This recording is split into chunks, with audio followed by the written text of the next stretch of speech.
I receive a lot of comments on this YouTube channel from men who are at risk of becoming what I call a red pill ideologue. In today's video, I'm going to explain exactly what I'm talking about and how you can avoid becoming what I call a red pill ideologue. My name is Zachary Stockill, and since 2013, I've been helping men and women from all over the world overcome retroactive jealousy and save their relationships. If you'd like more information about my work or you'd like to work with me one-on-one, please visit my website at retroactivejealousy.com. So first off, for the people who haven't heard that term before, the red pill refers to a certain section of the internet that is largely concerned with trying to figure out male-female dynamics from a largely masculine or male sympathetic point of view. In other words, a lot of these guys feel like dating advice, relationship advice has been dominated by women, has been overtaken by feminist ideology, so there's a lot of guys online presenting a radically different point of view that is often highly sympathetic to men. A lot of the red pill takes certain ideas from evolutionary psychology and relies on that school of research to inform a lot of their thinking when it comes to mating, when it comes to male-female dynamics. Now, this might be a controversial opinion, but I definitely don't think that all of the red pill is completely irredeemable. It's all nonsense. It's all to be scorned, as many people do. There are a lot of ideas in the red pill that I'm 100% on board with. Men need to protect their assets when they get involved with anyone, just because a lot of the courts, especially in the West, are largely skewed against them. Men need to be extremely picky, extremely choosy when it comes to who they invite into their life on a long-term basis. Men should have standards. A lot of ideas like that I'm absolutely supportive of. You've heard me voice a lot of those ideas on this channel. However, I believe that ideologies are the enemy. And various ideologies are largely responsible for the mess and the polarization and the division that exists in so much of the Western world today. Whether it's extremist feminism, whether it's extremist misogyny, whether it's extremist red pill ideas, whether it's extremist political views, I think extremist views and rigid ideologies are responsible for a lot of the mess in the world today. When people become obsessed or consumed by an ideology, they're often completely unreceptive to any information that contradicts any part of that ideology. So the most common example is politics. You'll see this all the time, where people are locked in to a certain political worldview. They're completely unnuanced in their thinking. They're completely unreceptive to any piece of information that might challenge their prevailing political ideology. They often attack other people, call each other names. There's a lot of ad hominem arguing in a lot of these ideological based communities. And you see this a lot in the red pill. I mean, it's funny. I have a friend who's a coach as well, similar kind of field to me, and he's seen some of my videos that I've talked about the red pill. And he said to me, Zach, are you sure you want to do that? Because those guys are crazy. And to some extent, he's right. I mean, I get where he's coming from, because a lot of these guys who call themselves red pill are just insecure beyond words. It's really stunning. Anytime they feel like any part of their ideology is being questioned or challenged, they come up with these terrible ad hominem personal attacks that are often completely not related to the argument at hand. They often use the same buzzwords in every comment.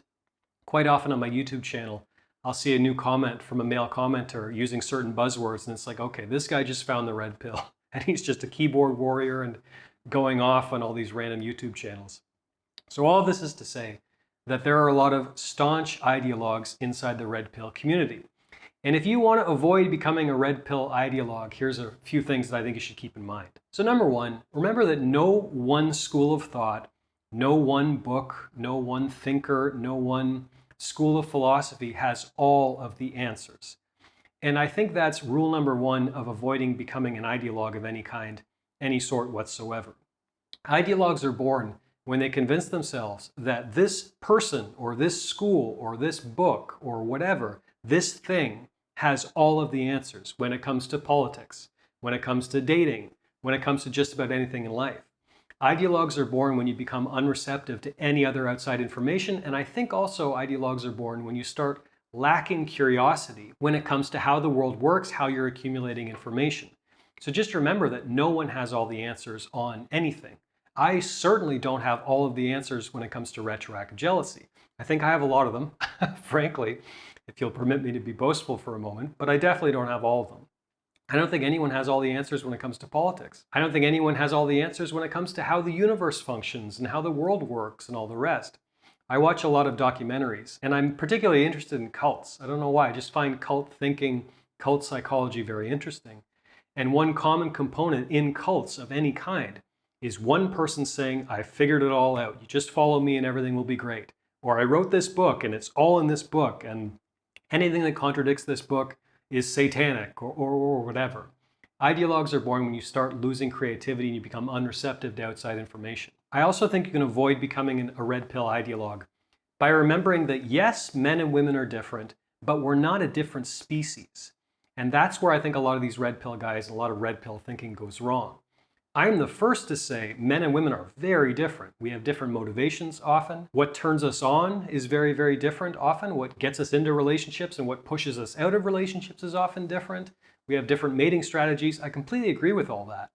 However, I see a lot of red pill thinkers treat women as if they're these aliens from out of space who can't be trusted and they're always up to something and they're just completely foreign to us in every sense. They have this completely foreign mentality that is just alien to us men. And I think that's wrong. Men and women are different, absolutely, but we're not a different species. And I think that's important to keep in mind if you want to avoid becoming a red pill ideologue. A lot of red pill ideas look to evolutionary psychology for answers. And there's a tremendous amount of value to be found in looking to evolutionary psychology for answers about how men and women work, how men and women mate, and all the rest. However, remember that this can only go so far, okay? So again, trying to introduce a bit of nuance into this sphere of thinking. Like, men and women are different, but we're not different species. Evolutionary psychology is helpful, but at the same time, we need to remember that, yes, we're mammals, we're animals, but we're also at the top of the food chain for a reason. We have an extremely developed cerebral cortex. We have things like the internet and space travel and all these things that the animal kingdom doesn't have. So I think it's crucial to remember that, yes, we are red-blooded mammals, and we can look to the natural world for a lot of insights about how males and females mate. But remember that that line of thinking can only go so far. So you can't look to evolutionary psychology or evolutionary biology for all of the answers about male and female human mating strategies. Also remember that everyone on the internet is presenting some kind of front. And yes, that means me too. If you were to meet me in person, I don't have quite as much energy perhaps as I present in these videos. I'm a little different than this guy who you see on your computer screen. And by the way, secret time, these red pill guys are the exact same. Now, I'm not going to say any names, but I have met several of these guys with small channels, but I've met several guys, a lot of guys associated with the red pill in person. And I think many people who are viciously defending them on social media and just, these guys are their heroes, I think a lot of those guys would be absolutely shocked if they could actually see their lives up close and personal. I think a lot of red pill followers would be shocked if they could see the wives and girlfriends of a lot of these red pill guys. I'm not trying to be mean, but what I'm saying here is everyone on the internet is presenting a front, including a lot of these red pill guys.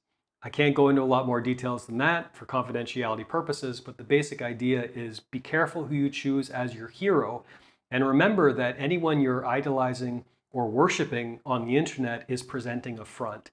You don't have the full picture if you go about praising them and defending them to the death. So there you have it. I could go on, but I hope this provides at least a few guys a bit of food for thought. If you found this video useful, entertaining, interesting, take a moment to let me know by clicking the like button below. I'd also be curious to hear your comment, good, bad, ugly.